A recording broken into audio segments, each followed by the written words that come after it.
All right, we have some breaking news from college football here on the Morning Run. Our good friend from USA Today, Dan Wolken, is reporting that Lane Kiffin will take over as the head football coach at the University of Houston.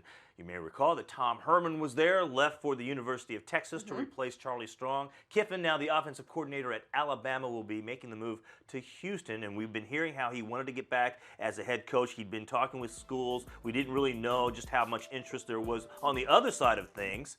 And the concern on the Alabama side of things was that because they're trying to win a national championship, would there be some distractions interviewing for jobs, if he got a job, trying to put a staff together, recruiting for his new team, and then at the same time trying to devise game plans to beat Washington next up for them, and possibly, if they move on, the winner of the Ohio State-Clemson game. Yeah, and Kiffin's been successful as a head football coach in college, right, at Tennessee and USC. 35-21 is his record there, and then he's been obviously the offensive coordinator at Alabama for a couple of seasons and really helps turn that program He has into left what it is. programs in shambles, and or at least in terms of people just being upset at him at some of his actions. And look, people can't stand him in Tennessee. He was left on the tarmac at USC.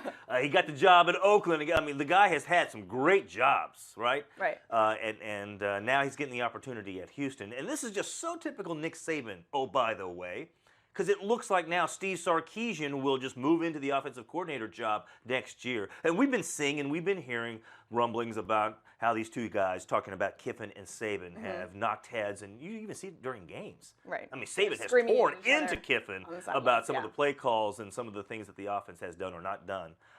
And so wide open in the, for everyone to see. Oh, yeah. It wasn't even like hidden or pulling to the side a little bit, at least like where a camera angle could maybe not, it just completely rip you a new one in front of everyone. All right, so we'll get more details on this, but Lane Kiffin going to the University of Houston as reported by USA Today's Dan Wolken.